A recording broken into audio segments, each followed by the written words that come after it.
berawal dari ketidakpuasan masyarakat Aceh terhadap pemerintah pusat nih. Sampai ekonomi Aceh tuh yang bener-bener kena kan. Bikin Aceh kacau selama hampir 30 tahun loh.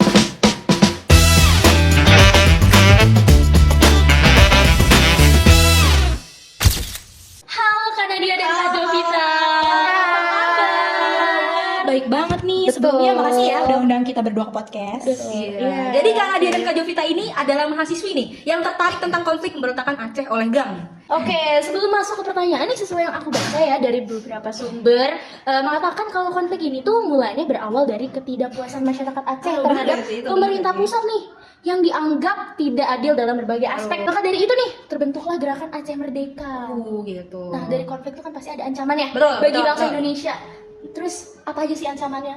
Pasti juga kalau ada ancaman pasti ada tantangan. Betul. Apa tuh tantangan bagi bangsa Indonesia? Silakan Kak Nadia boleh dan banget Kak jawab. Jovita. Oke, jadi konflik ini pastinya memiliki ancaman ya, apalagi untuk bangsa Indonesianya sendiri itu karena konflik ini tuh terjadi selama kurang lebih 29 tahun.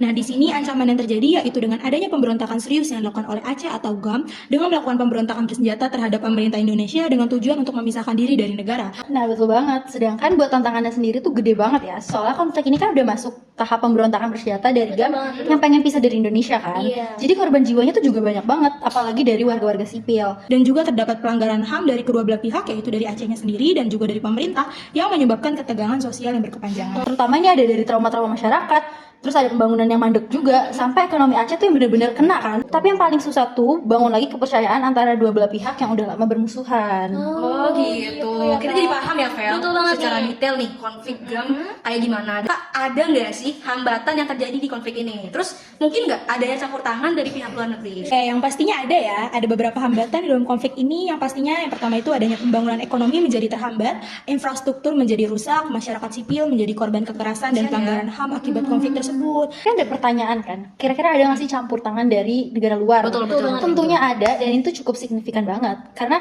salah satu yang paling berperan tuh negara-negara kayak Skandinavia, terus juga Finlandia, lewat lembaga namanya Crisis Management Initiative atau CMI. Dan akhirnya lewat proses itu tercapailah kesepakatan damai yang kita kenal sebagai MOU Helsinki. Campur tangan ini tuh bukan cuma buat ikut campur tangan urusan dalam negeri aja, tapi lebih ke dorongan supaya konflik panjang ini tuh bisa selesai secara damai dan adil, terutama buat rakyat Aceh. Mungkin yang kita bisa tangkap dari pembahasan konflik GAM ini bikin Aceh kacau selama hampir 30 tahun loh. Iya, tuh lama Waduh. banget ya, Kak. Banyak korban jiwa, terus pembangunan jadi mandek juga. Iya. Jadi intinya ya guys, intinya nih komunikasi dan kerjasama yang bagus emang jadi kunci utama biar kita bisa damai. Betul gitu ya. banget. Emang kunci untuk berdamai itu Kunci komunikasi is selalu key. komunikasi, Betul guys. guys. Oke. Keren ya. Keren banget nih.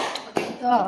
Terima kasih nih Kak Nadia dan Kak Jovita Yes, atas iya, sama-sama. partisipasi dan masukan-masukan Iya, tentang jawaban yang sudah betul. kita tanyakan ya. Keren banget ya. Iya, semoga pertanyaan-pertanyaan yang kita tanyakan tadi terjawab kan? Terjawab Betul. bagi listeners. Juga bagi Iya. listeners yang mungkin masih bingung Iya nih.